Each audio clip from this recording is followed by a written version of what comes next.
second session in continuation of the previous class. Remember, we are discussing the physical chemistry questions from the first PUC portion. We had discussed earlier 15 questions. Out of 60 questions I am supposed to discuss in this particular part. Now, in this session, I am starting with question number 16. The 16th question is on display. Carefully read it.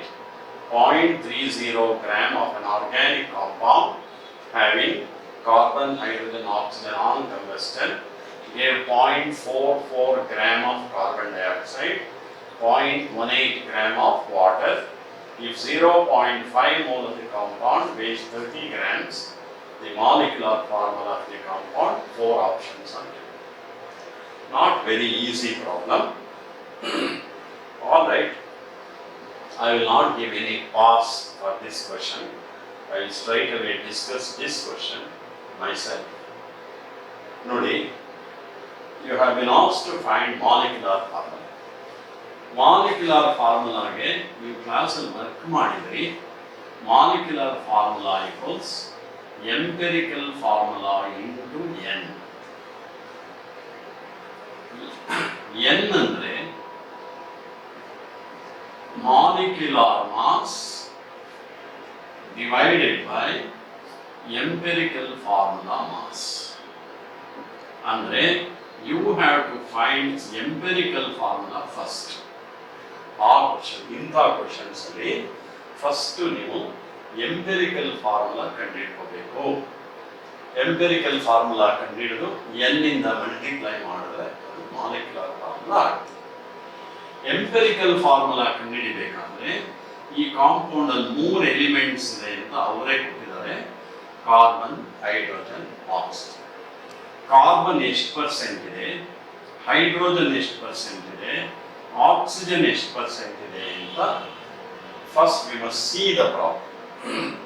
But they have not given the percentage of carbon, hydrogen or oxygen. Percentage ಕೊಟ್ಟರೆ direct ಆಗಿ ಮಾಡಬಹುದು. ಆಯ್ತಾ? ನಿಮಗೆ regular ಕ್ಲಾಸಲ್ಲಿ ಕಾಲೇಜಲ್ಲಿ ಇದರ percentage direct ಕೊಟ್ಟಿರ್ತಾರೆ. Percentage ಬರ್ಕೊಂಡು ಮುಂದಕ್ಕೆ ಮಾಡ್ಬಿಡ್ತಾರೆ. ಆದರೆ ಈ ಪ್ರಾಬ್ಲಮಲ್ಲಿ we have not given you the percentage. In this particular problem, we have not given you the percentage of carbon, hydrogen, oxygen directly in the problem. Instead, we have given you mass of carbon dioxide and water. Mass is 0.30 grams of the compound ತಗೊಂಡು burn ಮಾಡಿದ್ರೆ ಎಷ್ಟು 0.44 gram carbon dioxide, 0.18 gram water ಬಂದಿದೆ. ಇಷ್ಟು ನಾವು data ಕೊಟ್ಟಿದ್ದೀವಿ.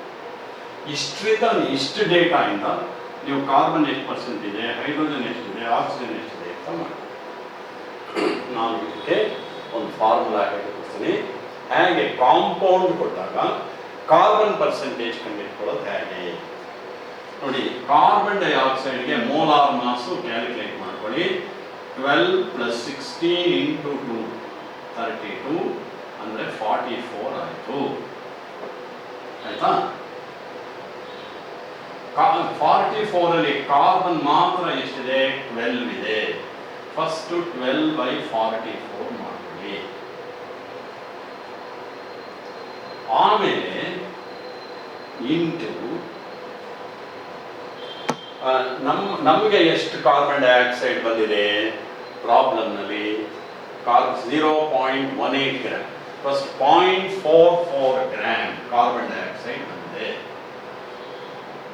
Divided by mass of the compound taken into 100. ಈ ಫಾರ್ಮುಲಾನ somehow you must remember. ಈಗ ವಾಟರ್ಗೆ ಇಲ್ಲಿ ಹೈಡ್ರೋಜನ್ ಪರ್ಸೆಂಟೇಜ್ ಮಾಡ್ಕೋಬೇಕು ಅಂತ ಇಟ್ಕೊಳ್ಳಿ. ಇದು 1 × 2 + 16 ಅಂದರೆ 18 ಆಯಿತು. ಈಗ ಪರ್ಸೆಂಟೇಜ್ ಆಫ್ ಹೈಡ್ರೋಜನ್ ಮಾಡಬೇಕಾದ್ರೆ 2 ಡಿವೈಡೆಡ್ ಬೈ 18 ಇಂಟು ಅವರು ವಾಟರ್ ಮಾಸ್ ಎಷ್ಟು ಕೊಟ್ಟಿರ್ತಾರೋ ಡಿವೈಡೆಡ್ ಬೈ 0.30 ಇಂಟು 100. ಇದನ್ನು ಸಿಂಪ್ಲಿಫೈ ಮಾಡಿಸ್ ಯೂಶಲಿ ಇದನ್ನು ಸುಲಭವಾಗಿ ಸಿಂಪ್ಲಿಫೈ ಮಾಡೋ ತರಹ ಕೊಟ್ಟಿರ್ತಾರೆ. ನೋಡಿ ಇಲ್ಲಿ ಸಿಂಪ್ಲಿಫೈ ಮಾಡೋದು ಕೂಡ ಒಂದು ಟೆಕ್ನಿಕ್ ಇದು. ಇಲ್ಲಿ ಎರಡು ಕಡೆನೂ ಎರಡೆರಡು ಡೆಸಿಮಲ್ ಇದೆ, ಸೊ ಡೆಸಿಮಲ್ ತೆಗೆದುಹಾಕ್ಬಿಡ್ಬೋದು. ಆಗ 44 ಕ್ಯಾನ್ಸಲ್ ಆಗುತ್ತೆ, 0 ಕ್ಯಾನ್ಸಲ್ ಆಗುತ್ತೆ, 3 4s are 12, 40% ಬರುತ್ತೆ. ಸೊ ಕಾರ್ಬನ್ ಒಳಗಡೆ 40% ಹಾಕಿ. ಈಗ ವಾಟರ್ಗೆ ಇದೇ ಫಾರ್ಮುಲಾನ ಅಪ್ಲೈ ಮಾಡಿ, ನೀವೇನೇ ಟ್ರೈ ಮಾಡಿ. ನಾನೀಗ ಪರ್ಸೆಂಟೇಜ್ ಆಫ್ ಹೈಡ್ರೋಜನ್ ಕಂಡುಹಿಡ್ಕೋಬೇಕು. Hydrogen 1 into 2, oxygen 16, total 18. ನೀವು ಹೈಡ್ರೋಜನ್ ಮಾಡಬೇಕಾದ್ರೆ ಹೈಡ್ರೋಜನ್ ಎಷ್ಟಿದೆ ಫಾರ್ಮುಲಾದಲ್ಲಿ 2 ಔಟ್ ಆಫ್ 18 ಇಂಟು ಪ್ರಾಬ್ಲಮ್ನಲ್ಲಿ ಹೈಡ್ರೋಜನ್ ಮಾಸ್ ಎಷ್ಟು ಕೊಟ್ಟಿದ್ದಾರೆ ನೋಡಿ 0.18 divided by mass of the compound 30 into 100. ಇಲ್ಲೂ ಅಷ್ಟೇ ಎರಡೆರಡು ಡೆಸಿಮಲ್ ಇದೆ, ಡೆಸಿಮಲ್ ಕ್ಯಾನ್ಸಲ್ ಆಗುತ್ತೆ, 18 ಕ್ಯಾನ್ಸಲ್ ಆಗುತ್ತೆ, 0 ಕ್ಯಾನ್ಸಲ್ ಆಗುತ್ತೆ, 10 2s are 20, 20 by 3 ಅಂದರೆ 6.66. ಆಕ್ಸಿಜನ್ ಮಾಡ್ಕೋಬೇಕಾಗಿಲ್ಲ, ಇವೆರಡು ಸೇರಿದ್ರೆ ಎಷ್ಟಾಗುತ್ತೆ 46.66. 100 ಕಳೆದು ಬಿಟ್ರೆ ಆಕ್ಸಿಜನ್ ಬಂದು 53.34. 3 ಕೂಡಿದ್ರೆ 100 ಆಗುತ್ತೆ ಅಷ್ಟೇ, ಆಯ್ತಾ? So once you find the percentage, ಇದನ್ನು ಆದಷ್ಟು ಸಿಂಪ್ಲಿಫಿಕೇಶನ್ ಈಸಿಯಾಗಿ ಮಾಡೋ ಹಾಗೇನೆ ಡೇಟಾ ಕೊಟ್ಟಿರ್ತಾರೆ. We also know that you don't have much time in the exam hall. ಈಗ ನೆಕ್ಸ್ಟ್ ಪ್ರೊಸೀಜರ್ ನಿಮಗೆ ಕಾಲೇಜಲ್ಲೆಲ್ಲ ಹೇಳ್ಕೊಟ್ಟಿರ್ತಾರೆ, ಪರ್ಸೆಂಟೇಜ್ನ ಅಟಾಮಿಕ್ ಮಾಸ್ ಇಂದ ಡಿವೈಡ್ ಮಾಡಬೇಕು. ಇದೆಷ್ಟು ಬರುತ್ತೆ 12 3s are 30, ಅಪ್ರಾಕ್ಸಿಮೇಟ್ ಆಗಿ ಮಾಡಿಕೊಂಡ್ರೆ ಸಾಕು. ಇದು 3.33 ಬರುತ್ತೆ, ಇದು 6.66, ಇದು ಬಹುಶಃ 3.33 ಬರುತ್ತೆ. ಡಿವೈಡ್ ಬೈ ದ ಲೀಸ್ಟ್ ಅಂದರೆ 3.33. Divide all of them.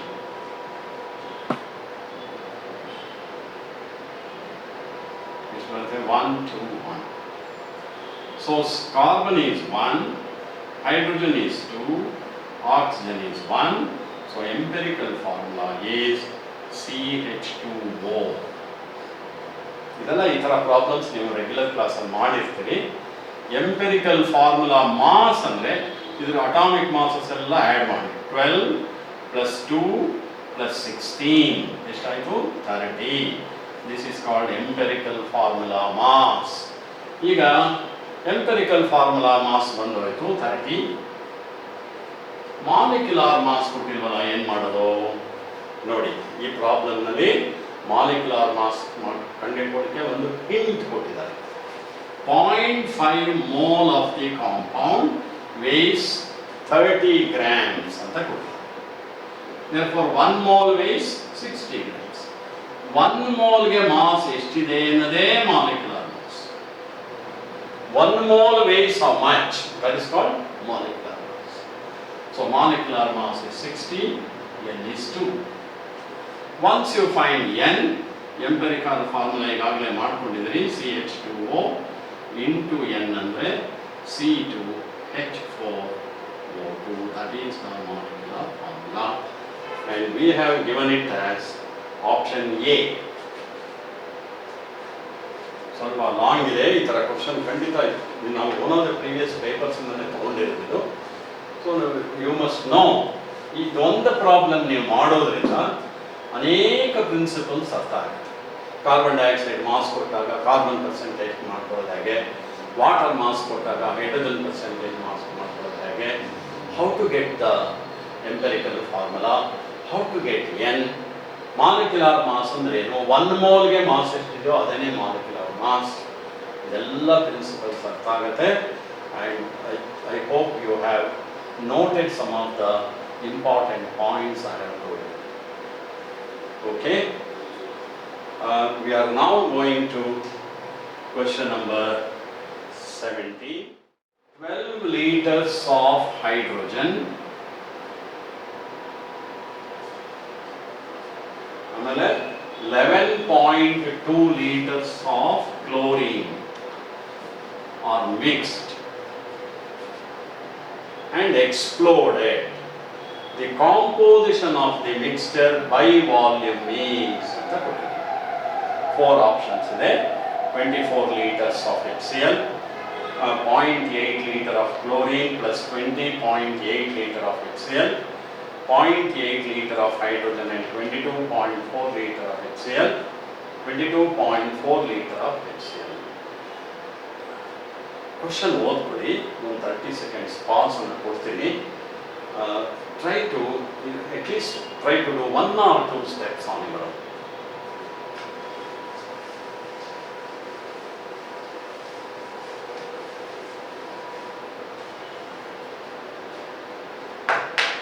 We have mixed 2 gases, hydrogen and chlorine. Hydrogen has got, chlorine has got very high affinity towards hydrogen. So when you mix hydrogen and chlorine, they are too happy to combine to give you HCl. Naniga balanced equation barte. Hydrogen and chlorine combine readily to give HCl. First balanced equation barte. Amele previous class I have told you, these numbers that you have used to balance the equation are called stoichiometric coefficients anta ಕರೀತಾರೆ. ನಾನು previous class ಅಲ್ಲಿ ಹೇಳಿದೆ, stoichiometric coefficients indicate moles. 1 mole of hydrogen combines with 1 mole of chlorine to give 2 moles of HCl. Today I am telling you one more feature of a balanced equation. All the 3 are gases. Hydrogen, chlorine, hydrogen, chlorine. ಇದಕ್ಕೆ gaseous reaction ಅಂತ ಕರೀತಾರೆ. ಈ gaseous reaction ಅಲ್ಲಿ these numbers under stoichiometric coefficients also indicate volume. Not only moles, they also indicate volume provided it is a gaseous reaction. ಹಾಗಂದ್ರೆ 1 liter of hydrogen combines with 1 liter of chlorine to give 2 liters of HCl. Remember, volume apply ಮಾಡಬೇಕಾದ್ರೆ gaseous reaction ಮಾತ್ರ. Moles is applicable for all reactions. ಇವರು hydrogen 12 liters ತಗೊಂಡಿದ್ದಾರೆ, chlorine 11.2 liters ತಗೊಂಡಿದ್ದಾರೆ. ಕರೆಕ್ಟಾಗಿ equation observe ಮಾಡಿ. ಇದು hydrogen 1 litre ತಗೊಂಡ್ರೆ chlorine 1 ಲೀಟರೇ ತಗೋಬೇಕು, ಆಗ ನಿಮಗೆ 2 liters HCl ಬರುತ್ತೆ.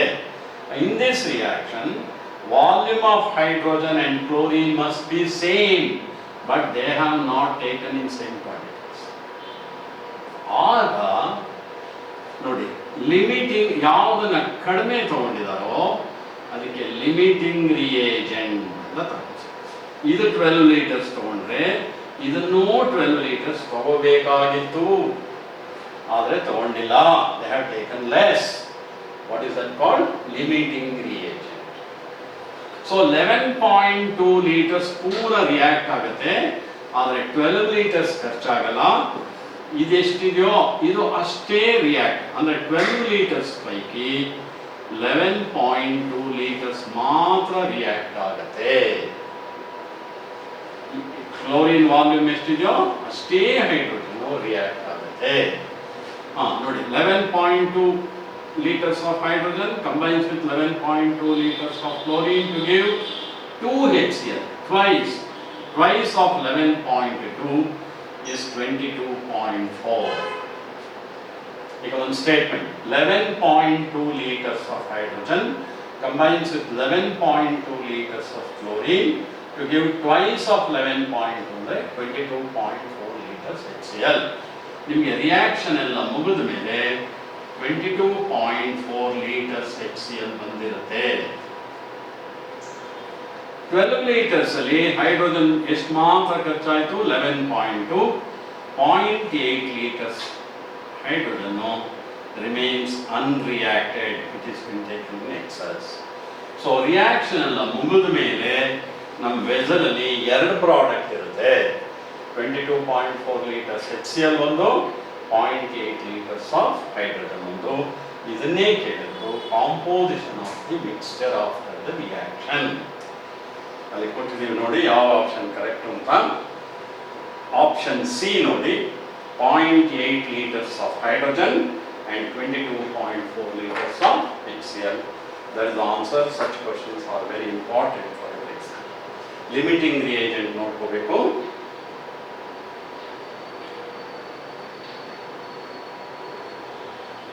Yes. Next question appears to be easy. Molarity of aqueous HCl if its density is 1.7 gram per cc.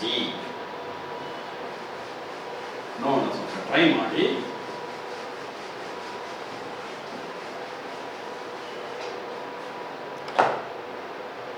Density ಕೊಟ್ಟಿದ್ದೀವಿ 1.7 gram per C C. C C ಅಂದ್ರೂ ಒಂದೇ ಎಮ್ ಎಲ್ ಅಂದ್ರೂ ಒಂದೇ. ಮಿಲಿಲೀಟರ್ ಆ್ಯಂಡ್ ಕ್ಯೂಬಿಕ್ ಸೆಂಟಿಮೀಟರ್ ಜಾಸ್ತಿ. ನಾವು ಡೆನ್ಸಿಟಿನ ನೀವು ಮೊಲಾರಿಟಿಗೆ ಕನ್ವರ್ಟ್ ಮಾಡಬೇಕು. ಮೊಲಾರಿಟಿ ಅಂದರೆ ಮೋಲ್ಸ್ ಪರ್ ಲೀಟರ್, ಅಂದರೆ ಗ್ರಾಮ್ ಪರ್ ಸಿ ಸಿನ ಮೋಲ್ ಪರ್ ಲೀಟರ್ ಮಾಡಬೇಕು. ಈಗ ಗ್ರಾಮ್ನ ಮೋಲ್ ಮಾಡೋದಕ್ಕೆ ನಾನು ಅನೇಕ ಸರಿ ಆಗಲೇ 2-3 ಸಂದರ್ಭದಲ್ಲಿ ಫಾರ್ಮುಲಾ ಹೇಳಿದ್ದೀನಿ. Gram mass divided by molar mass. HCl ಕೊಟ್ಟಿದ್ರು. HCl ಗೆ molar mass ಮಾಡ್ಕೊಳ್ಳಿ. Hydrogen is 1, Cl is 35.5. So 1.7 divided by 36.5. ಈಗ ಇದು molar, gram ಇದು molar because you have divided it by molar mass. Per cc cubic centimeter ನ litre ಮಾಡಿ. ಹಾಗೆ 1 ml C C ಅಂದ್ರೂ ಒಂದೇ ಎಮ್ ಎಲ್ ಅಂದ್ರೂ ಒಂದೇ. ನನಗೆ ಎಮ್ ತೆಗೆದು ಹಾಕಬೇಕು, ಬರೀ ಲೀಟರ್ ಇದೆ. M stands for millilitre. Milli ಅಂದರೆ 10 to the power of -3. Power is called milli. So 1 milliliter is same as 1 into 10 to the power of -3 liter. So this is 10 to the power of -3 liter. That is equal to 1.7 divided by 36.5 into 10 to the power of -3. 10 to the power of -3 ನ numerator ತಗೊಂಡ್ಬಿಡಿ, ಅದು 10 cube ಆಗುತ್ತೆ. ಆಯ್ತಾ? ಇದು 36.5 ನೋಡಿ. 17 2s are 34. Approximately cancel ಮಾಡ್ಕೊಂಡು nothing wrong. Approximate ಇದು 20 times ಹೋಗಿದೆ. ಜ್ಞಾಪಕ ಇಟ್ಕೊಳ್ಳಿ. 1/20 ಅಂದರೆ 0.05 ಇಂಟು 10 ಕ್ಯೂಬ್. 10 ಕ್ಯೂಬ್ ಅಂದರೆ 1000. 0.05 ಇಂಟು 1000 ಈಕ್ವಲ್ಸ್ 50. ನಿಮ್ಮ ಆನ್ಸರು 50 ಅಲ್ಲ, very close to 50 because approximate ಮಾಡಿದ್ದೀವಿ. This will be in mole per litre. The answer is very close to mole per liter. ನಾನು ಫಸ್ಟ್ ಸೆಷನ್ ಅನ್ನು ಹೇಳಿದ್ದೀನಿ, we are not interested in the exact answer. Enough if you get the nearest answer because we have given you the answer. ಈಗ 4ರಲ್ಲಿ 50ಗೆ ಹತ್ತಿರವಾಗಿರೋ answer option D 48.1 mole per liter. That's the answer. Important ಇದು ಡೆನ್ಸಿಟಿನ molarity ಮಾಡಿ. Very easy. Convert gram into moles, cubic centimeter into liters. We are moving on to question number 19. Read the question carefully. A sample of 3.1 gram of hydrated sodium carbonate is added to 100 ml of 0.25 mole of sulfuric acid. What is the nature? This resulting solution will be acidic, basic, neutral, cannot be predicted. It's fairly easy problem. You can try on your own. I will give you a small pause of 30 seconds.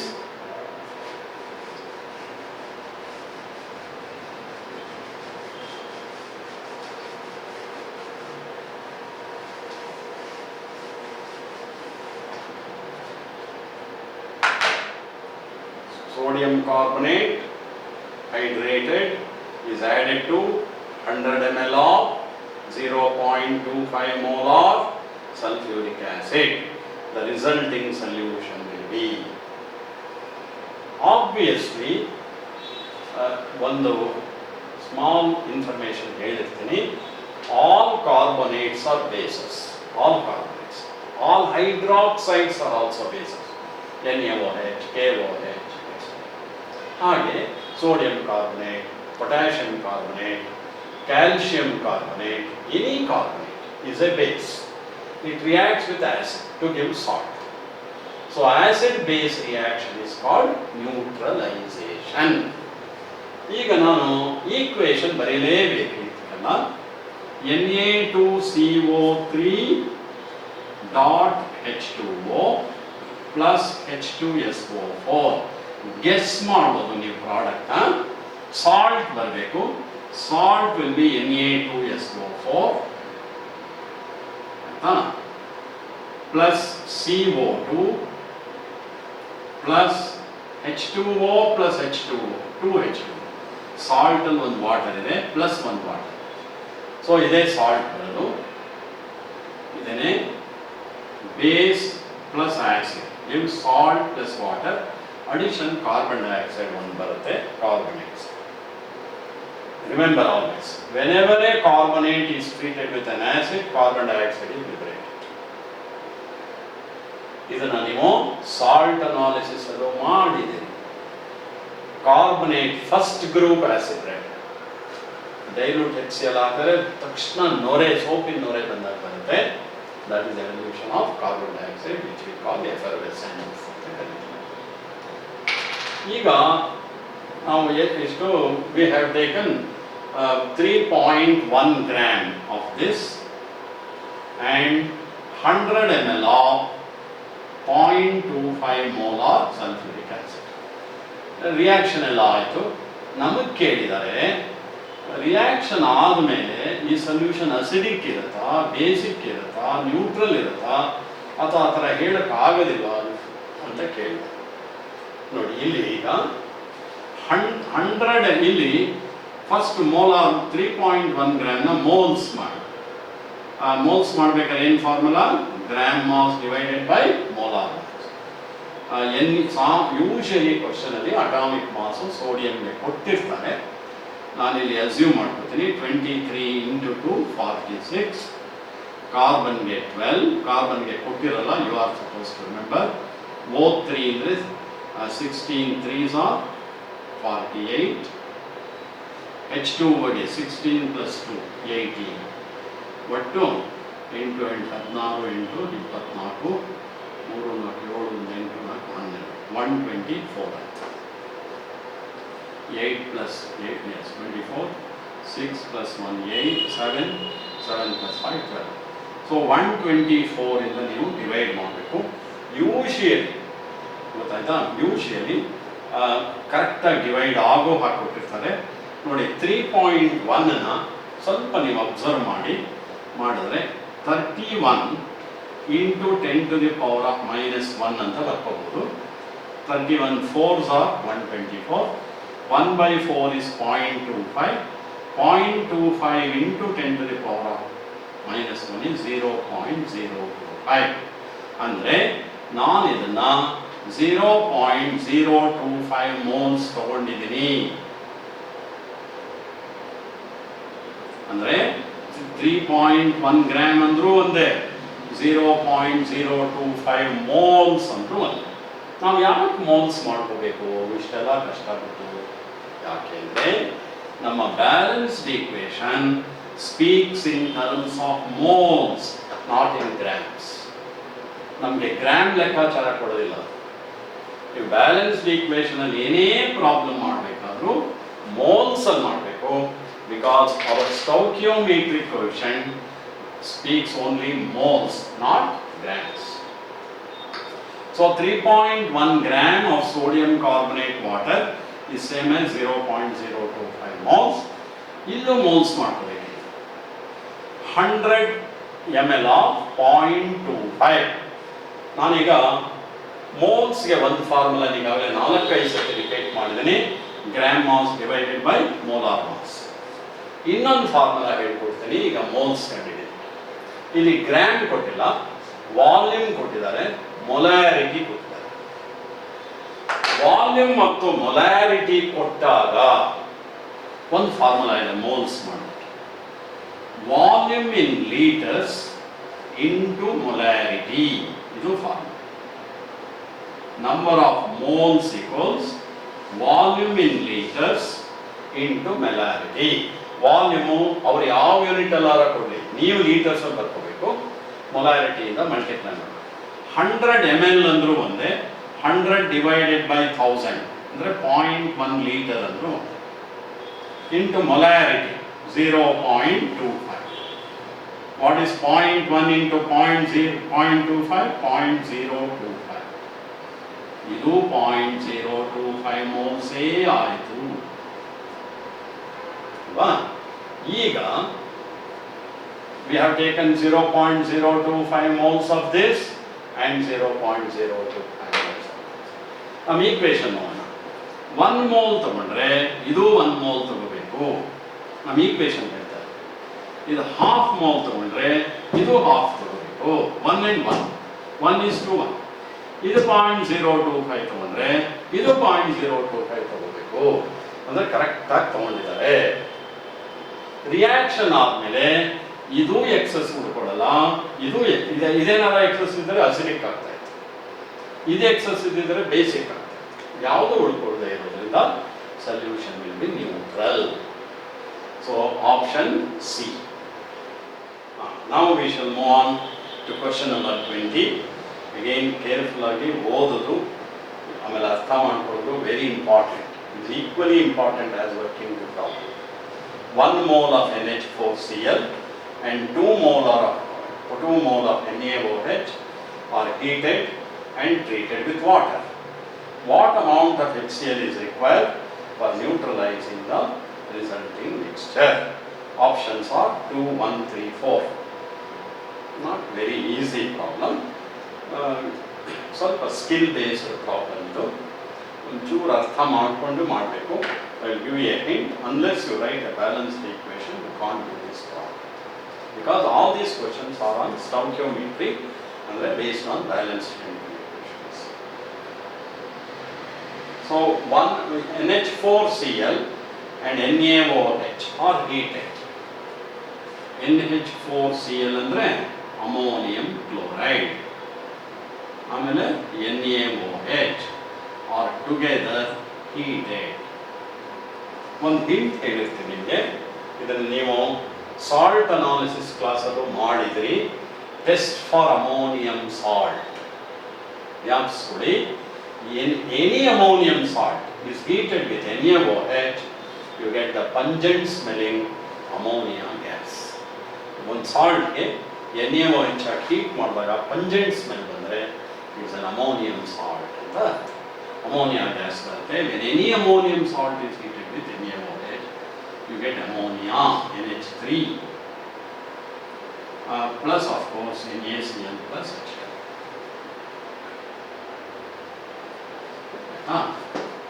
ಈಗ ಇದು balanced equation ಏನೇ, NH4Cl plus NaOH heat gives NH3 plus NaCl plus H2.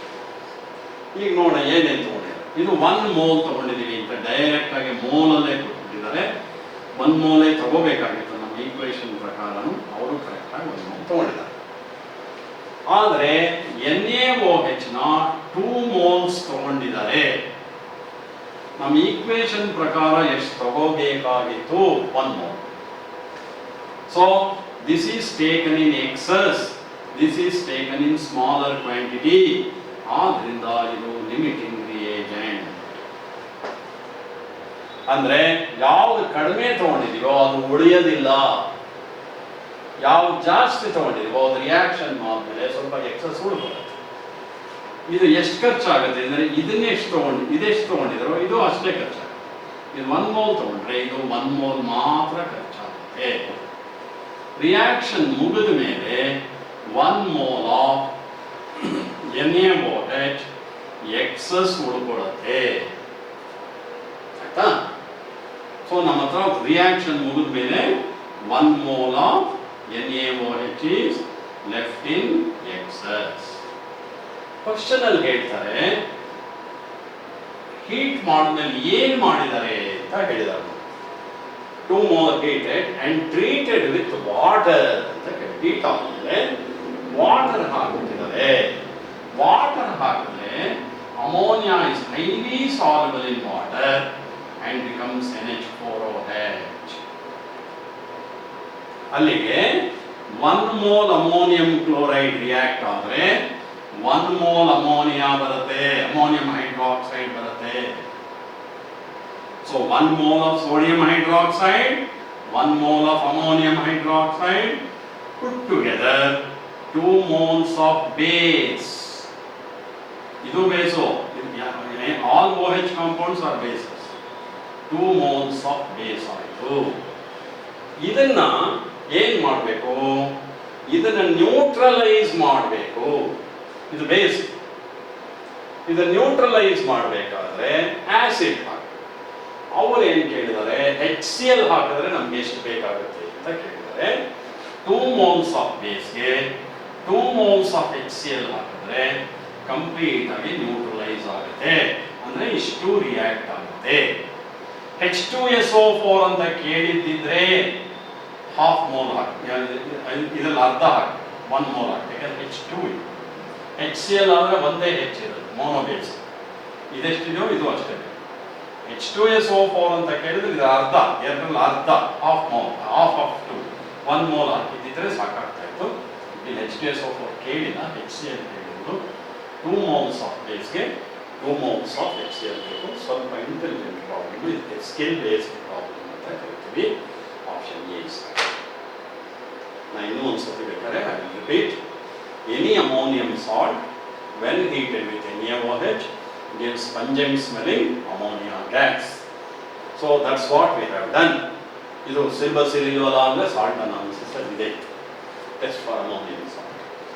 ಇಲ್ಲಿ balanced equation ಬರ್ಕೋಬೇಕು. ಬರ್ಕೊಂಡ್ಮೇಲೆ ಯೋಚನೆ ಮಾಡಬೇಕು. 1 mole NH4Clಗೆ 1 mole NaOH ಸಾಕಾಗ್ತಾ ಇತ್ತು 1 and 1, ಆದರೆ ಅವ್ರು 2 moles ತಗೊಂಡಿದ್ದಾರೆ.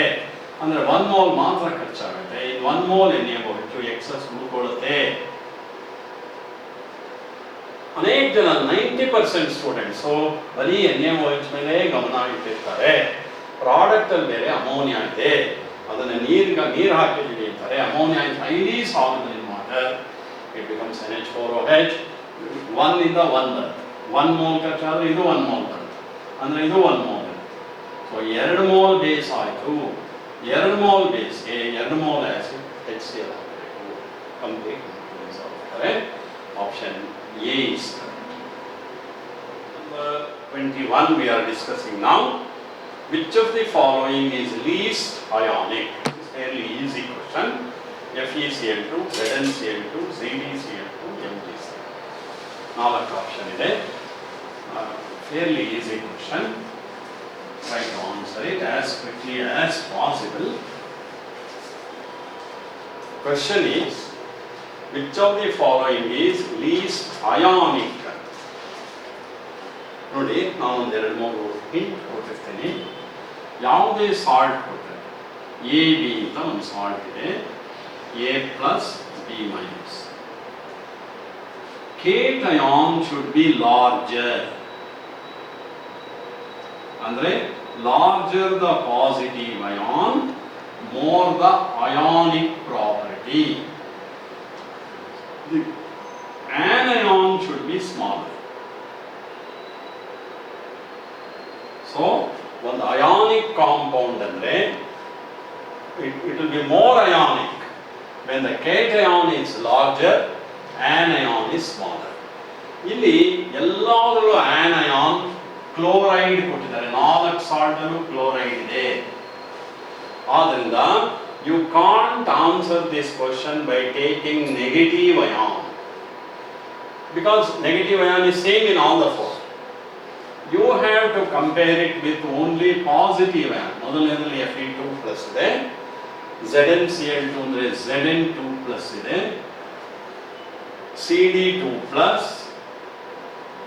ಆಮೇಲೆ Mg2 ಪ್ಲಸ್ ಆಯ್ತಾ. Fe2 ಪ್ಲಸ್ ನೋಡಿ Zn2 ಪ್ಲಸ್ಸಿನ ಒಂದು ವಿಶೇಷತೆ ನಾನು ಹೇಳ್ತೀನಿ, ಸ್ಪೆಷಾಲಿಟಿ.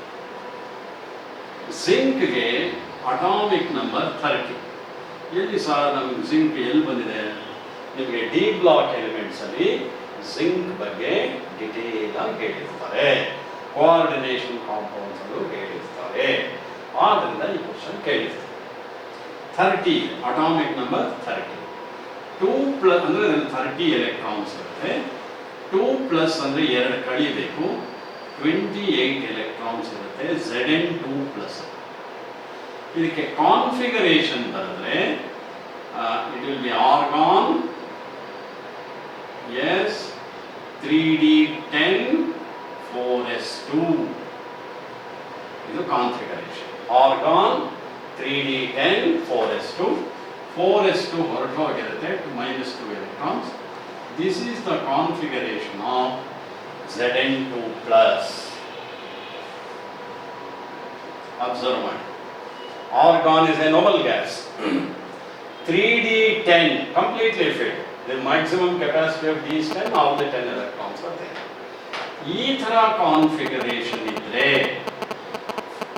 ಕಂಪ್ಲೀಟ್ಲಿ ಫಿಲ್ಡ್ ಡಿ ಸಬ್ಷನ್ ಇದ್ರೆ ಕೊನೆಯಲ್ಲಿ ಅದಕ್ಕೆ ಸೂಪರ್ ಆಕ್ಟೆಟ್ ಸ್ಟ್ರಕ್ಚರ್ ಅಂತ ಕರೀತಾರೆ.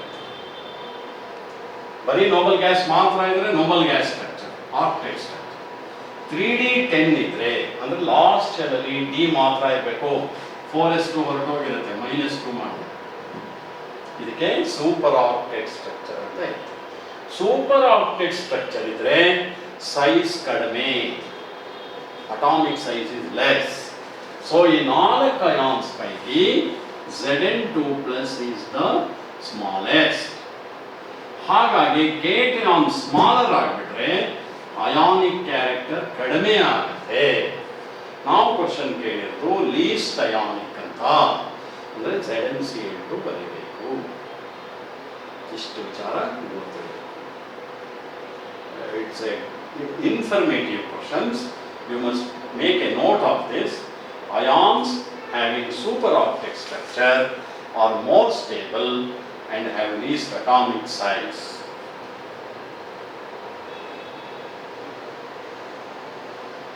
Now we are coming to question number 22. Which of the following is in the increasing order of bond strength? Okay. Increasing order of bond strength. ಈಗ ಇದು ಅಷ್ಟೇ, first PUC ನಲ್ಲಿ chemical bonding ಅಲ್ಲಿ ಬಂದಿರುತ್ತೆ. O2 plus, O2 minus, O2 double minus. ಇದು ಮಾಮೂಲಿ oxygen, ಇದು positively charged oxygen. ಇದಕ್ಕೆ ಸೂಪರ್ ಆಕ್ಸೈಡ್ ಅಂತ ಕರೀತಾರೆ, ಇದಕ್ಕೆ ಪೆರಾಕ್ಸೈಡ್ ಅಂತ ಕರೀತಾರೆ. ಬಾಂಡ್ ಆರ್ಡರ್ ಕ್ಯಾಲ್ಕುಲೇಟ್ ಮಾಡೋದನ್ನ ಫಸ್ಟ್ PUC ಹೇಳ್ಕೊಟ್ಟಿರ್ತೀವಿ ನಿಮಗೆ. Bond order of oxygen is 2. ಮರ್ತೋಗಿದ್ರೆ ಒಂದ್ಸಲಿ ನೋಟ್ಸ್ನೋ ಟೆಕ್ಸ್ಟ್ ಬುಕ್ನೋ ತೆಗೆದು ನೀವು ಪ್ರಾಕ್ಟೀಸ್ ಮಾಡಬೇಕು, ಬಾಂಡ್ ಆರ್ಡರ್ ಹೇಗೆ ಕಂಡುಹಿಡ್ಕೊಳ್ಳೋದು ಅಂತ. ನನಗೆ it takes a long time, so I will write the bond orders. At home you can try. ಇದು ಈಸಿ, ನಿಮ್ಗೆ ಗೊತ್ತಿರುತ್ತೆ. Most of you know how to calculate bond order. In case you have forgotten, you refer to your notes or textbook and find out how to find the bond. So, unless you know the bond order, you can't answer this question. One information ಹೇಳಿರ್ತೀವಿ first PUC ನಲ್ಲಿ, bond order is directly proportional to the strength of the bond and inversely proportional to the length of the bond. More the bond order, more the strength. More the bond order, less the bond length. ನಾವು ಇಲ್ಲಿ ಕೇಳಿರೋದು increasing order of bond strength. Increasing order ಅಂದ್ರೆ least strength should come first. ನೋಡಿ, least bond order ಇದಕ್ಕೆ. So the bond strength is the least in O2 double minus. Yes, it will be less than O2 minus. O2 minus will be less than O2. O2 will be less than O2 plus. So this is the increasing order of their bond strength. If formula bond order is directly proportional to strength, inversely proportional to bond length. More the bond order, more the strength. Less the bond order, less the strength. Okay, least strong first one day, highest bond order last one. So here option B is the correct. Which of the question number 23, which of the following is diamagnetic? NO under nitric oxide, O2 2 minus, O2 plus, O2 ಅಂತ ಕೇಳಿದ್ದೀನಿ ನೋಡಿ. Diamagnetic ಹಾಗಂದ್ರೆ ಏನು? A substance which is slightly repelled towards a magnetic field is said to be diamagnetic.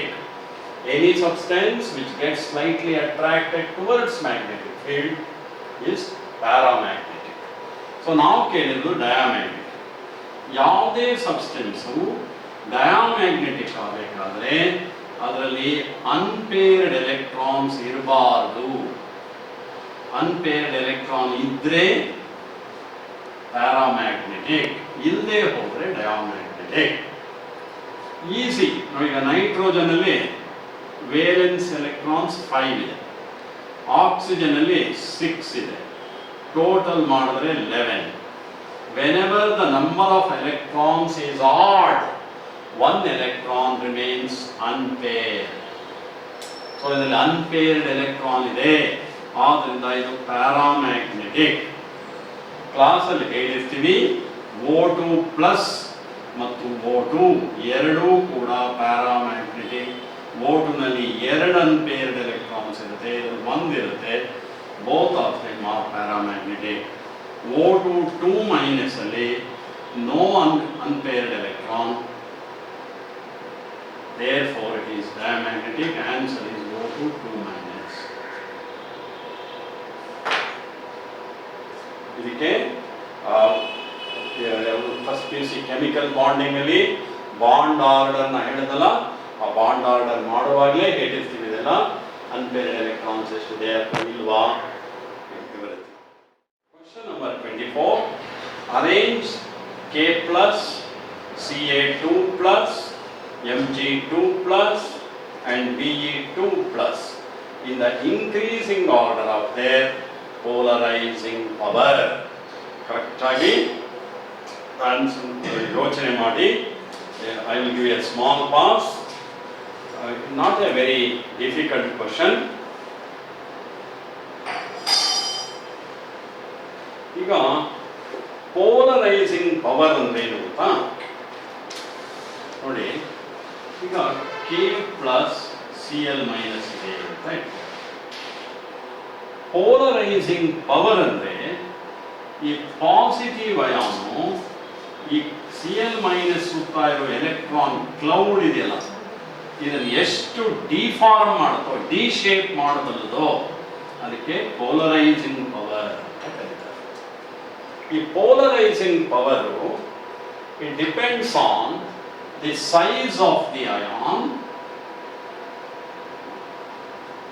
and number of charges carried by the ions.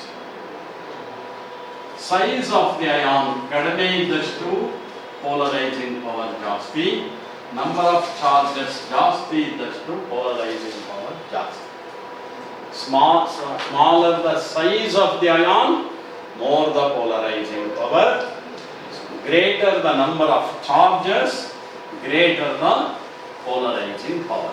ಈಗ ನಮಗೆ 4 ions ಕೊಟ್ಟಿದ್ದಾರೆ. K plus, Mg2 plus, ಆಮೇಲೆ Ca2 plus, Be2 plus.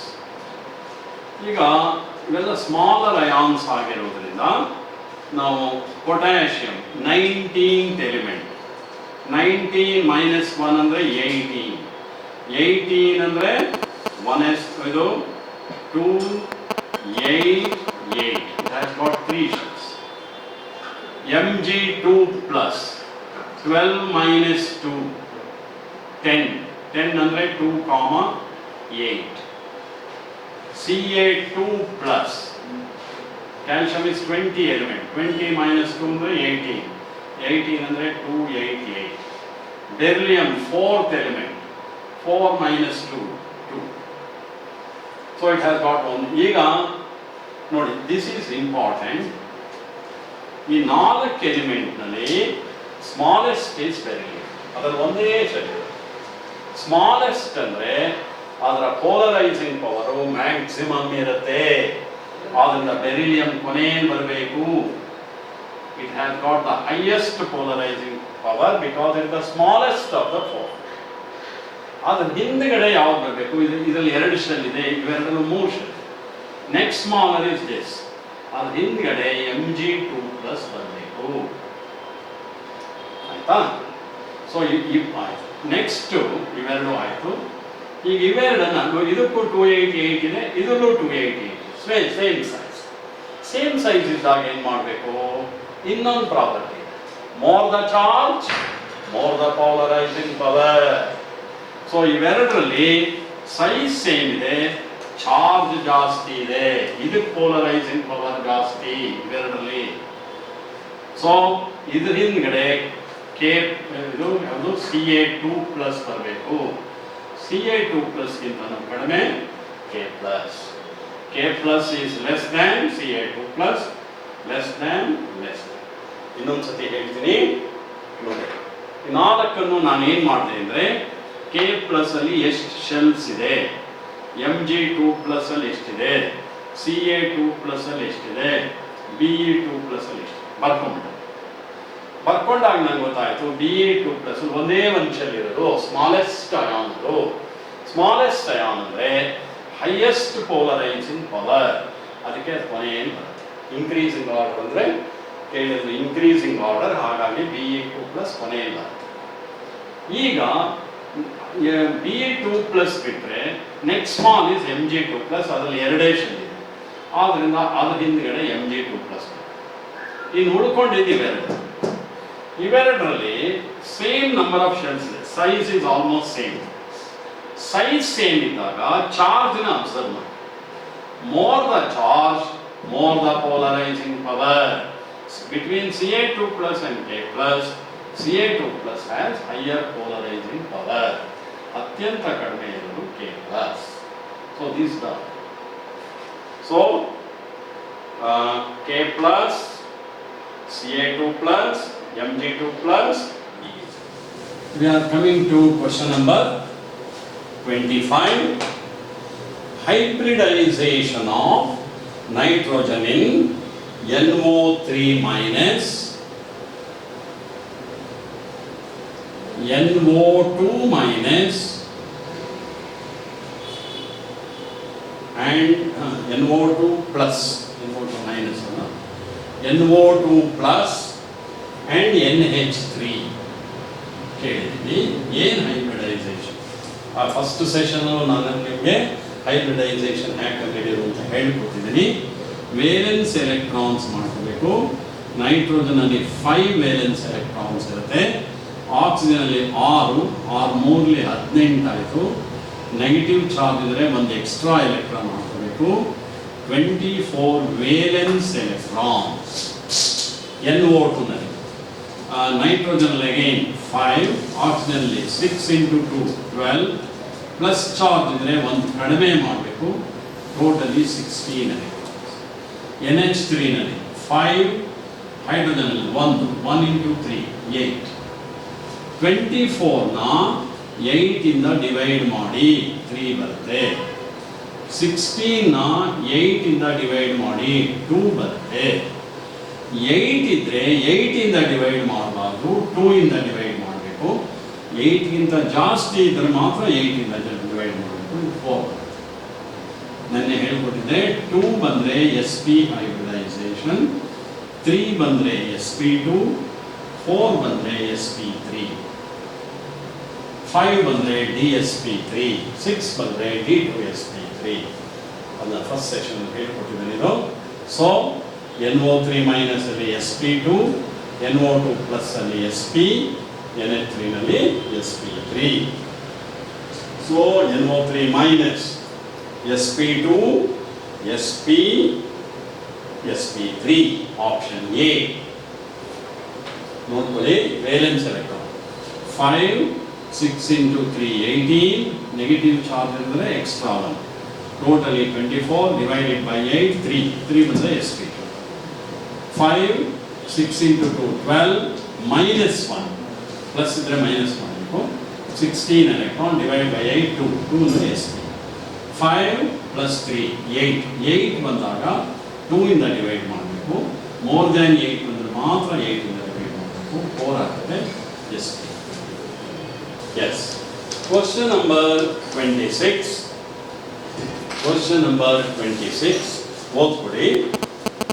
Li2 plus Li2 plus Li2 minus ಮೂರು species ಕೊಟ್ಟಿದ್ದಾರೆ. Li2 plus Li2 minus ಮೂರು species ಕೊಟ್ಟಿದ್ದಾರೆ. ಸ್ಟೆಬಿಲಿಟಿನ ಬರೀಬೇಕು. ಇದನ್ನು 1 ಅಂತ ಕರೆದಿದ್ದಾರೆ, ಇದು 2, ಇದು 3. ಇದನ್ನು increasing order of their stability ಬರೀಬೇಕು. ಲೀಸ್ಟ್ ಸ್ಟೇಬಲ್ನ ಫಸ್ಟ್ ಬರೀಬೇಕು, ಮೋಸ್ಟ್ ಸ್ಟೇಬಲ್ನ ಕೊನೆಯಲ್ಲಿ ಬರೀಬೇಕು. ನಾನು ಇದು ಹೇಳ್ಕೊಡ್ತೀನಿ ಹೇಗೆ ಮಾಡೋದು ಅಂತ. ಬಾಂಡ್ ಆರ್ಡರ್ ಕಂಡುಹಿಡ್ಕೋಬೇಕು. ಇಲ್ಲಿ ಸುಲಭ ಇರೋದ್ರಿಂದ ನಾನು ಬಾಂಡ್ ಆರ್ಡರ್ ಹೇಗೆ ಕಂಡುಹಿಡಿಯೋದು ಅಂತ ಹೇಳ್ತೀನಿ. Lithium is third element, hydrogen, helium, lithium. Third element ಅಂದರೆ 3 ವೇಲೆನ್ಸ್ ಎಲೆಕ್ಟ್ರಾನ್ ಇರುತ್ತೆ, 3 2 6 ಆಯಿತು. ಇದರಲ್ಲಿ 3 2s are 6, 6 minus 1 5, plus charge ಅಂದರೆ 1 ಕಳ್ಕೋಬೇಕು. 3 2s are 6, ಒಂದು ಆ್ಯಡ್ ಮಾಡಬೇಕಿಲ್ಲಿ 7. So I have calculated valence electrons. ಆಯಿತಾ? 6 ಎಲೆಕ್ಟ್ರಾನ್ನ ಡಿಸ್ಟ್ರಿಬ್ಯೂಟ್ ಮಾಡಬೇಕು. Sigma 1s2, sigma star 1s2, sigma 2s2. Molecular orbital configuration ಬರೀಬೇಕು. ಸ್ಟಾರ್ ಇರೋದು ಆಂಟಿ ಬಾಂಡಿಂಗ್ ಎಲೆಕ್ಟ್ರಾನ್ಸ್, ಸ್ಟಾರ್ ಹಿಂದೆ ಇರೋದು ಬಾಂಡಿಂಗ್ ಎಲೆಕ್ಟ್ರಾನ್ಸ್.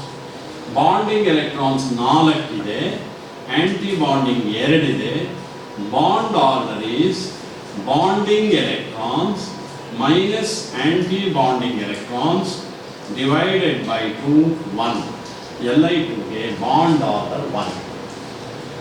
ಇದರಲ್ಲಿ ಒಂದು ಕಡಿಮೆ ಇರುತ್ತೆ, ಇಲ್ಲಿ 1 ಕಡಿಮೆ ಮಾಡಬೇಕು. Sigma 1s2, sigma star 1s2, sigma 2s1 ಮಾಡಬೇಕು. 1 ಕಡಿಮೆ ಆಗಿದೆ. ಸೊ ಬಾಂಡ್ ಆರ್ಡರ್ ಕ್ಯಾಲ್ಕುಲೇಟ್ ಮಾಡೋಣ. ನಾವು the bonding electrons are 3 minus 2 divided by 2 ಅಂದರೆ 1.5. ಇದಕ್ಕೆ 1, ಇದಕ್ಕೆ ಸಾರಿ 0.5, 1.5 ಅಲ್ಲ 0.5. 3 minus 2 by 2 is 0.5. ಇದಕ್ಕೆ ಬರೋಣ 7. Sigma 1s2, sigma star 1s2, sigma 2s2. ಇನ್ನೂ ಒಂದು ಎಲೆಕ್ಟ್ರಾನ್ ಇದೆ 7. ನೆಕ್ಸ್ಟ್ ಎಲಿಮೆಂಟ್ ಬರೀಬೇಕು. Next orbital sigma star 2s1. ಇದಕ್ಕೆ ಬಾಂಡ್ ಆರ್ಡರ್ ಮಾಡೋಣ. Bonding electrons are 4, anti bonding electrons are 3 divided by 2. ಇದಕ್ಕೂ 0.5 ಬರುತ್ತೆ. ಸೊ ಮೊದಲನೇ 1, 0.5, 0.5. ನಾನು ಜ್ಞಾಪಕ ಇಟ್ಕೊಳ್ಳಿ, ನಾನು ಹೇಳಿದೆ bond order is directly proportional to strength divided by bond length. More the bond order, higher the strength. So most stable is this one, 1 ಅಂದರೆ Li. ಅದು ಕೊನೆಯಲ್ಲಿ ಮೋಸ್ಟ್ ಸ್ಟೇಬಲ್. ಆಯಿತಾ? ಲೀಸ್ಟ್ ಸ್ಟೇಬಲ್ ಯಾವುದು ಬಾಂಡ್ ಆರ್ಡರ್ ಕಡಿಮೆ ಇದೆಯೋ ಅದು list stable. ಆದರೆ ಇವೆರಡಕ್ಕೂ same ಬಂದಿದೆ. ಸೇಮ್ ಬಂದಾಗ ಏನು ಮಾಡಬೇಕು ಅನ್ನೋದನ್ನು ಹೇಳ್ಕೊಡ್ತೀನಿ. ಇವೆರಡರಲ್ಲಿ ಆಂಟಿ ಬಾಂಡಿಂಗ್ ಎಲೆಕ್ಟ್ರಾನ್ಸ್ ಯಾವುದ್ರಲ್ಲಿ ಜಾಸ್ತಿ ಇದೆಯೋ ಅದು ಲೆಸ್ ಸ್ಟೇಬಲ್. ಇದರಲ್ಲೂ 0.5, ಇದರಲ್ಲೂ 0.5. ಆದರೆ ಇದರಲ್ಲಿ ಆಂಟಿ ಬಾಂಡಿಂಗ್ ಎಲೆಕ್ಟ್ರಾನ್ಸ್ 2 ಇದೆ, ಇದರಲ್ಲಿ ಆಂಟಿ ಬಾಂಡಿಂಗ್ ಎಲೆಕ್ಟ್ರಾನ್ಸ್ 3 ಇದೆ. ಯಾವುದರಲ್ಲಿ ಆಂಟಿ ಬಾಂಡಿಂಗ್ ಎಲೆಕ್ಟ್ರಾನ್ಸ್ ಕಡಿಮೆ ಇರುತ್ತೋ, ಜಾಸ್ತಿ ಇರುತ್ತೋ ಅದು ಲೆಸ್ ಸ್ಟೇಬಲ್. ಅಂದರೆ ಈ 3ರಲ್ಲಿ ಇದು ಅತ್ಯಂತ ಲೀಸ್ಟ್ ಸ್ಟೇಬಲ್. ಅಂದರೆ Li2 minus is less stable than Li2 plus, less stable than Li2. ಇಲ್ಲಿ ನಾವು Li2 ಮೈನಸ್ಗೆ 3 ಅಂತ ಕರೆದಿದ್ದೀವಿ, Li2 ಪ್ಲಸ್ಗೆ 2 ಅಂತ ಕರೆದಿದ್ದೀವಿ. 1, 3 ಲೆಸ್ ದ್ಯಾನ್ 2 ಲೆಸ್ ದ್ಯಾನ್ 1 ಅಂದರೆ ಆಪ್ಷನ್ ಸಿ. ಈ ಥರ ಕ್ವಶನ್ಸು ಭಾಳ important ನೀಟಲ್ಲಿ.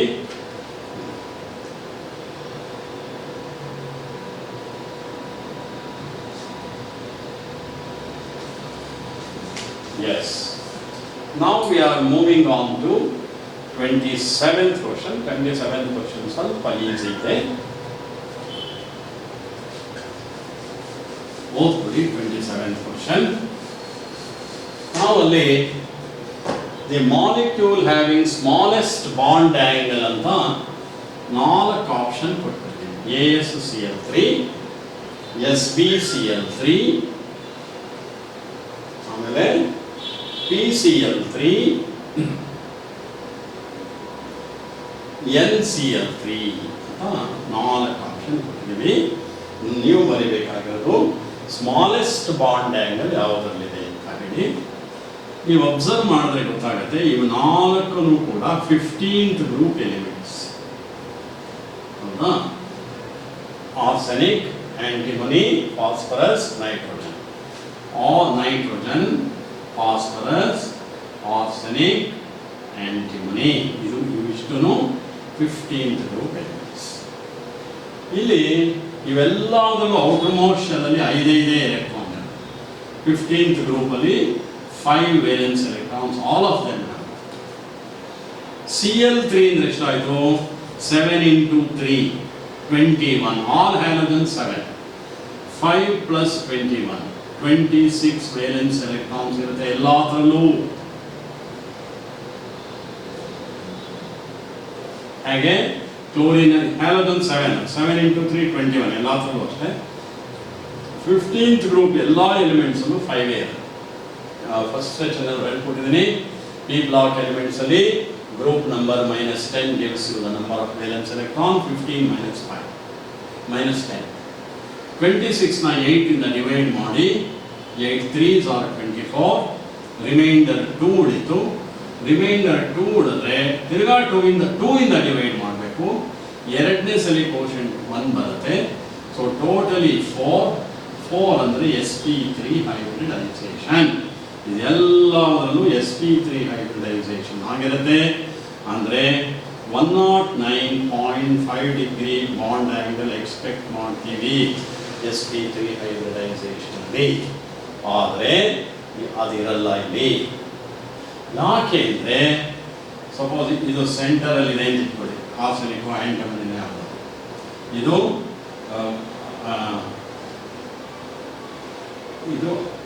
Tetrahedral shape, Cl Cl Cl, ಇಲ್ಲಿ ಒಂದು ಲೋನ್ ಪೇರ್ ಎಲೆಕ್ಟ್ರಾನ್ಸ್ ಇರುತ್ತೆ.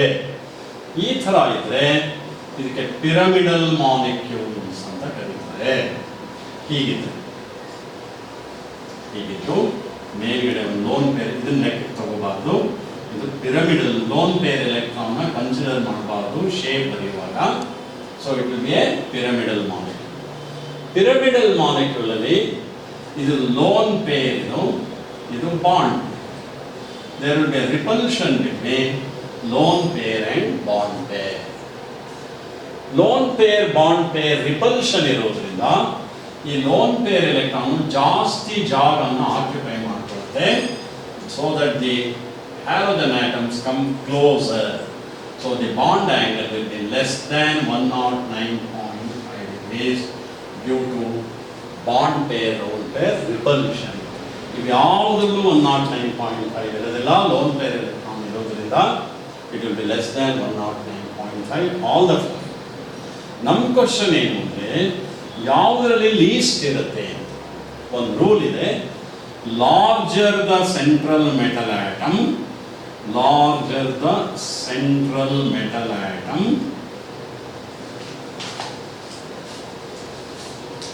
larger the repulsion, larger the central metal atom, larger the repulsion. ಇದು ರೂಲ್. ನೋಡಿ, size goes on increasing as you go down the group. So antimony is the largest in atomic size. ಇದರಲ್ಲಿ SbCl3 ನಲ್ಲಿ it is largest size ಇದೆ, repulsion ಜಾಸ್ತಿ ಇರುತ್ತೆ, ಹಾಗಾಗಿ bond angle least. ಇನ್ನೊಂದ್ಸತಿ ಹೇಳ್ತೀನಿ, such questions are important. Usually ಇಂಥ ಕ್ವಶನ್ಸ್ನ we give elements of the same. ಇಲ್ಲಿ ಆರ್ಸೆನಿಕ್ಕು, ಆಂಟಿಮನಿ, ಫಾಸ್ಫರಸ್ಸು, ನೈಟ್ರೋಜನ್ ಇಷ್ಟು ಕೂಡ 15ನೇ ಗ್ರೂಪ್ ಎಲಿಮೆಂಟ್ಸು. 15 - 10 ಅಂದರೆ 5. ಇವೆಲ್ಲದರಲ್ಲೂ 5 ವೇಲೆನ್ಸ್ ಎಲೆಕ್ಟ್ರಾನ್ಸ್ ಇರುತ್ತೆ. ಆಮೇಲೆ ಕ್ಲೋರಿನ್ ಅಂದರೆ ಮಾಮೂಲಿ 7 × 3 21, 26 ಇರುತ್ತೆ. 26 ಅಂದರೆ sp3 ಹೈಬ್ರಿಡೈಸೇಷನ್. sp3 ಹೈಬ್ರಿಡೈಸೇಷನ್ ಅಂದರೆ 109.5 ಡಿಗ್ರೀಸ್. ಆದರೆ ಪ್ರತಿಯೊಂದರಲ್ಲೂ ಲೋನ್ ಪೇರ್ ಎಲೆಕ್ಟ್ರಾನ್ಸ್ ಇರೋದ್ರಿಂದ 109.5 ಇರೋದಿಲ್ಲ, ಅದಕ್ಕಿಂತ ಕಡಿಮೆ ಇರುತ್ತೆ. ಇದಕ್ಕೆ loan pair bond pair repulsion ಅಂತ ಕರೀತಾರೆ.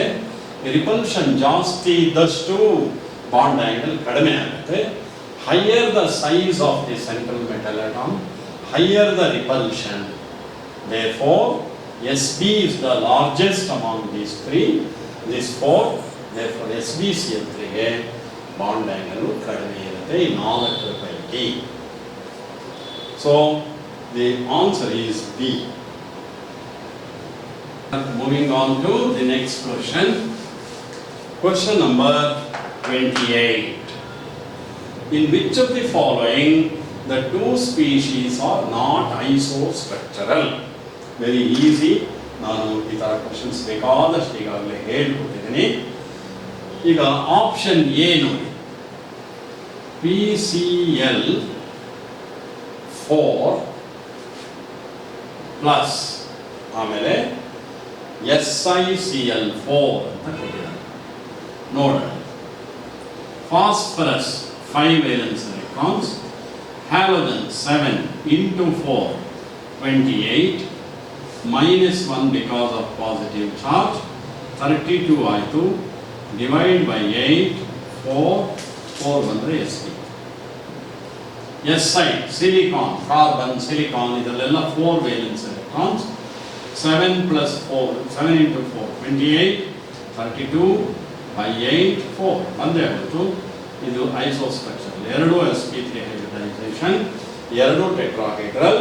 Option A itself is the correct answer. ನಾನು ಸುಮ್ಮನೆ for curiosity I will work out one more option. ಈಗ ವಿಚ್ ಆಫ್ ದಿ ನಾನೇ ಕ್ವಶನ್ ಮಾಡ್ಕೊಂಡೆ, ನಾಟ್ ಐಸೋಸ್ಟ್ರಕ್ಚರಲ್. ಇದು ಐಸೋಸ್ಟ್ರಕ್ಚರಲ್ ಆನ್ಸರ್ ಇದಲ್ಲ. ದಿ ಕ್ವಶನ್ ಅದು ಕೂಡ ಸುಮಾರು ಕಡೆ ಮಿಸ್ಟೇಕ್ಸ್ ಈ ಥರ ಆಗುತ್ತೆ. Question is which of the following two species are not isostructural? So this is the same, ಇದು isostructural, therefore it is not the answer. Next ನೋಡೋಣ, BF5, BRF5, PF5, BRF5.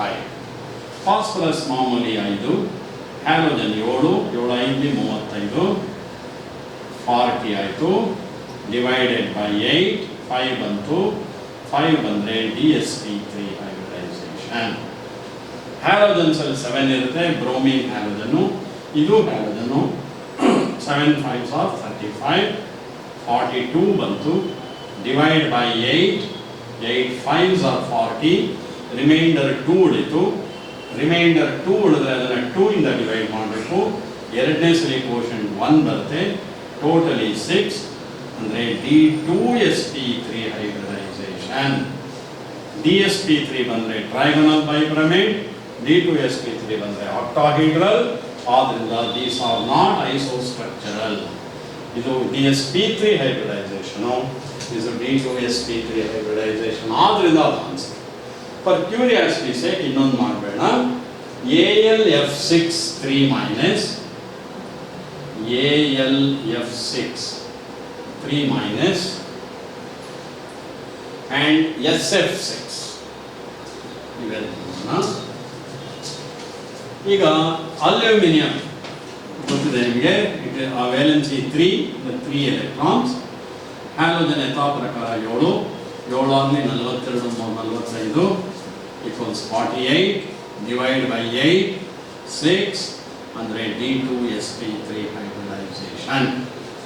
SF6 sulphur 6 valence electron, ಇದು halogen 42 ಅಂದರೆ 48 divide by 8 8 6 are, so D2sp3 ಎರಡು D2sp3 ಬರುತ್ತೆ ಅಂದರೆ ಐಸೋಸ್ಟ್ರಕ್ಚರ್. The answer was yes, B. The geometry of BRF3 is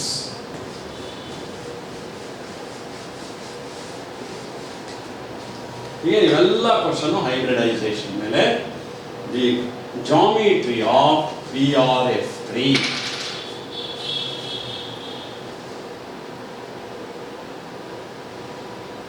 same procedure ಆಯ್ತಾ. ಎಲ್ಲ halogens 7 plus 7 into 3 21 28 divide by 8 8 3s are 24, remainder is 4 divide by 2, second quotient is 2, therefore 500 DsP3 hybridization. DsP3 hybridization ಅಂದರೆ ಟ್ರೈಗೊನಲ್ ಬೈಪಿರಮಿಡ್. ಟ್ರೈಗೊನಲ್ ಬೈಪಿರಮಿಡ್ ಹಾಗಂದ್ರೆ ಒಂದು triangle ಬರೀರಿ, ಇದು triangle. Bipyramid ಅಂದರೆ above the triangle 1, below the triangle ಅಂತಾರೆ. So this is trigonal bipyramid. ಈ ಸೆಂಟರಲ್ಲಿ BR ಇರುತ್ತೆ. ಈಗ ನೀವು 3 ಫ್ಲೋರಿನ್ ಆಟಮ್ಸ್ನ ಡಿಸ್ಟ್ರಿಬ್ಯೂಟ್ ಮಾಡಬೇಕು, 1 1 1. ಹಾಗೆ ಇವೆರಡು ಜಾಗದಲ್ಲಿ ಏನು ಮಾಡಬೇಕು ಅಂದರೆ lone pair electrons. This is the shape of BRF3. ಇದಕ್ಕೆ ಟಿ ಶೇಪ್ ಅಂತ ಕರೀತಾರೆ. T shaped molecule. Loan pair electron consider ಮಾಡಬಾರ್ದು ಶೇಪ್ ಬರೆಯುವಾಗ. So it is A T shaped molecule. It is option C, BRF. Question number 30. The decreasing order of dipole moment among para, meta and ortho dichlorobenzene is. Para they have designated 1, then meta 2, ortho 3. This is para dichlorobenzene. This is meta dichlorobenzene. This is ortho dichlorobenzene. Ortho dichlorobenzene. Look here. Dipole moment. All aryl halides and alkyl halides have dipole moment. ಇಲ್ಲಿ ನೋಡಿ, ಪ್ಯಾರಾನಲ್ಲಿ symmetric ಇದೆ. Dipole moment is always directed towards the more electronegative atom. That's the rule. Dipole moment is a vector. It gets directed towards the more electronegative atom. Halogens are more electronegative. This dipole moment is in this direction. This dipole moment is exactly in the opposite direction. Therefore, the net dipole moment of this is 0. Equal and opposite. Illi, the bond angle is 120 degrees. How to find the resultant? This is in this direction. This is in this direction. ಆಗ cosine rule apply ಮಾಡಬೇಕು. cosine rule apply ಮಾಡುವಾಗ yes, it is x square plus x square minus 2x square cos theta, cos 120 degrees. Cos 120 degrees is minus half. So, yes, minus into minus will be plus. ಇದು plus ಆಗಿರುತ್ತೆ x square plus 2x square ಥರ plus x square ಆಗುತ್ತೆ 3x square the root will be root 3x is the dipole moment. ಇದರಲ್ಲಿ x square plus y square minus x square plus 2x into x into cos theta ಅಂದರೆ cos 60 is half. ಇದು x square plus x square minus x square ಅಂದರೆ ಇದು x ಆಗುತ್ತೆ. Root 3x is more than x. ಹಾಗಾಗಿ dipole moment of meta will be higher, ortho dichloro will be less. Least is para-dichlorobenzene. Increasing order ಅಂತ ಕೇಳಿದ್ರು, decreasing order ಅಂತ ಕೇಳಿದ್ವಿ. ಅಂದರೆ least dipole moment should come last. Para should be the last. Ortho should be the yes. Ortho highest is meta. Next comes ortho. Next comes para. ನಾವು ಇದನ್ನ 1 ಅಂತ ಪ್ಯಾರಾನ 1 ಅಂತ ಕರೆದಿದ್ದೀವಿ. ಆರ್ಥೋನ 3 ಅಂತ ಕರೆದಿದ್ದೀವಿ. This is 2, 3, 1. ನಾನು ಇನ್ನೊಂದ್ಸರಿ ಹೇಳ್ತೀನಿ ಇದನ್ನ. Look here. I will repeat this question again. All right, I will rewrite.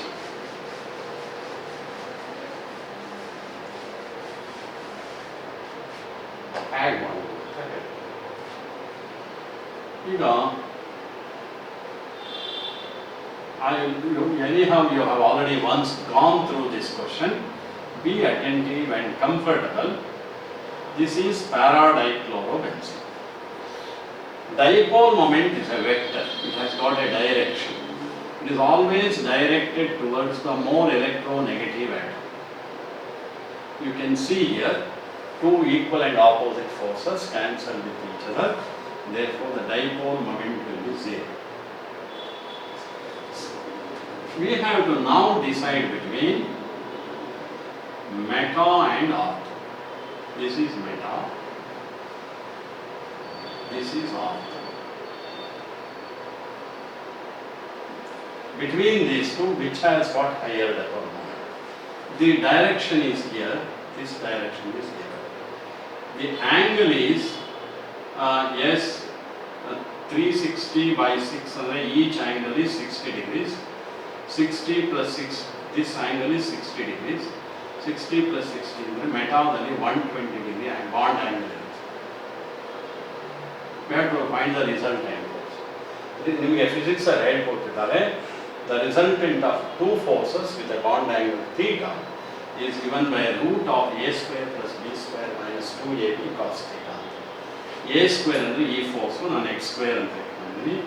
This force is also same x square minus 2ab ಅಂದರೆ x into x. Cos theta ಅಂದರೆ cos 120 degrees ಮೆಟಾದಲ್ಲಿ this angle. Cos 120 is minus half. Half into 2 is minus half. Half into 2 is 1. Minus into minus is plus. Root of x square plus x square plus x square. 3x square is root 3x. So dipole moment of this is root 3x. Here bond angle is 60 degrees. So same formula. X square plus x square minus 2 into x into cos theta or cos 60. Cos 60 is half, cancels with 2. X square cancel. Root of x square is x. So the dipole moment of this is x. This is root 3x. Root 3x is more than x. So this has got the highest dipole moment. This should come in the last. For decreasing order in the first term. Least should come last. Now obviously ortho should come in between. Meta is more than this, ortho is more than this. Meta we have called 2, ortho 1, para 2. This is the principle. good question, has been repeated twice in previous papers. So option is D. Next question, delta H is given, delta S is given. You have to say whether this process is spontaneous at 77 degrees Celsius, non-spontaneous at 77, non-spontaneous at all temperatures, spontaneous at all temperatures. This is a question on thermodynamics. ಈಗ delta H ಕೊಟ್ಟಿದ್ದಾರೆ. Delta H minus 3.2 kilocalories. Delta S ಕೊಟ್ಟಿದ್ದಾರೆ minus 18 observed calories. ಇದನ್ನ ಸುಮಾರು ಜನ students observe ಮಾಡಲ್ಲ, units ಏನಿಲ್ಲ. Either you can make calories kilocalories or kilocalories into calories. This is easier. Kilo ಅಂದರೆ 1000 ಅಂತ, minus 3.2 into 1000 ಅಂದರೆ minus 3200 calories. 2 calories ಆಯಿತು. ಈಗ how to decide whether the reaction is spontaneous or not? ಅದಕ್ಕೊಂದು formula ಇದೆ. Delta G ಕಂಡುಹಿಡಿಯಬೇಕು. Delta G equals delta H minus T into delta S. This famous equation is called Gibbs equation. ಇದು thermodynamics ಅಲ್ಲಿ ಬೇಕಾದಷ್ಟು ಹೇಳಿರ್ತೀವಿ. Delta G ಅಂದರೆ change in the free ಎನರ್ಜಿನ ಕಂಡುಹಿಡಿಬೇಕು. Delta H ಕೊಟ್ಟಿದ್ದೀವಿ minus 3200 minus T, ಮೊದಲನೇ option ತಗೊಳ್ಳೋಣ. 77 degree Celsius ಕೊಟ್ಟಿರೋದು. ಯಾವುದೇ ಕಾರಣಕ್ಕೂ ಸೆಲ್ಸಿಯಸ್ ಟೆಂಪರೇಚರ್ನ ಯಾವುದೇ ಪ್ರಾಬ್ಲಮ್ ಅಲ್ಲ, ಫಿಸಿಕ್ಸಲ್ಲೂ ಅಷ್ಟೇ ಸಬ್ಸ್ಟಿಟ್ಯೂಟ್ ಮಾಡಬಾರ್ದು, ಕೆಲ್ವಿನಲ್ಲಿ ಮಾಡ್ಕೋಬೇಕು. 1 into 15 350. 77 degrees Celsius is same as 350 Kelvin into delta S minus 18 equals minus 3200 minus into minus into plus 18 zeros are 0, 18 5s are 90, 9 carry over, 18 3s are 54 plus 9, 63. ನೋಡ್ತಿದ್ದ ಹಾಗೆ ಗೊತ್ತಾಗುತ್ತೆ, it will be positive. 6300 minus 3200 will be positive. If delta G is positive, non-spontaneous. If it is negative, then only spontaneous. If it is 0, equilibrium. Negative, spontaneous. Positive, non-spontaneous. 0, equilibrium. So delta G positive bantu. Therefore, option B, it is non-spontaneous reaction at 77 degrees Celsius. ಇನ್ನೊಂದ್ಸರಿ ಹೇಳ್ತೀನಿ, delta H delta S ಕೊಟ್ಟಾಗ first unit ನೋಡ್ಕೊಳ್ಳಿ. Unit ಆದಮೇಲೆ delta G ಕಂಡಿದ್ದೀರಿ using Gibbs equation. Delta G equals delta H minus T into delta S. ಅದಾದಮೇಲೆ substitute ಮಾಡಿ. Delta G positive ಬಂದರೆ non spontaneous, negative ಬಂದರೆ ಸ್ಪಾಂಟೇನಿಯಸ್, 0 ಬಂದರೆ ಈಕ್ವಲ್. ಸೊ ಇಲ್ಲಿ option B is correct. It is non spontaneous at 77 degrees Celsius. Well, now we are moving on to question number 32.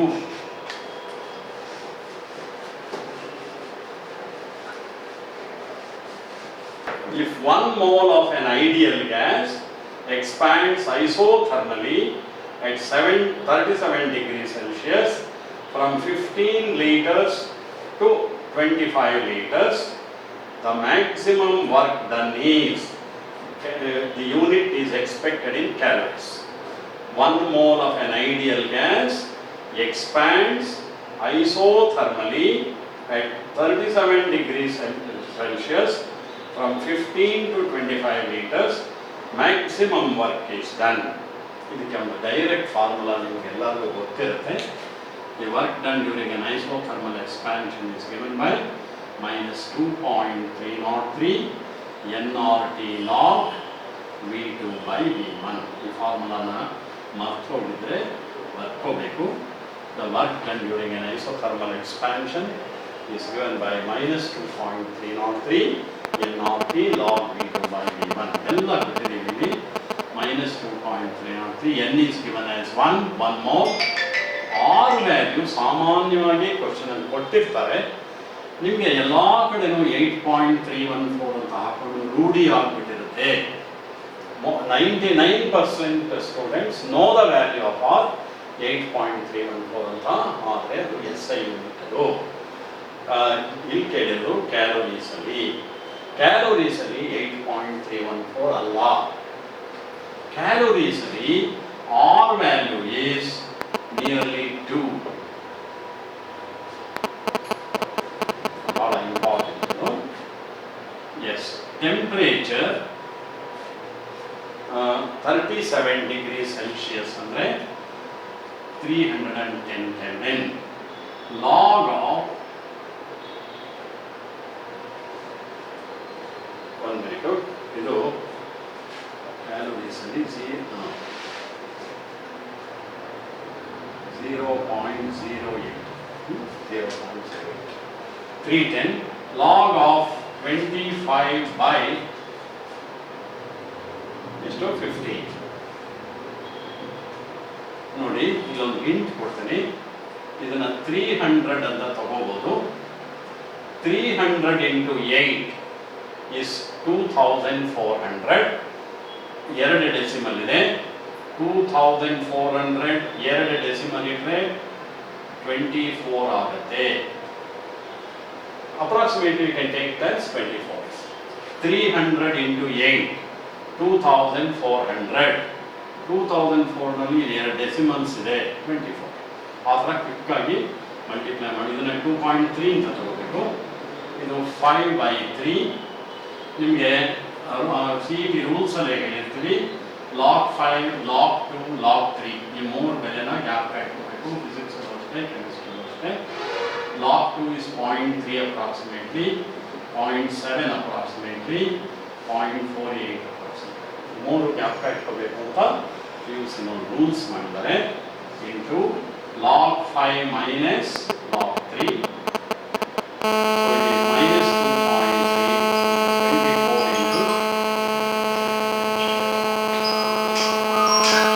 So it is minus 2.3, 24.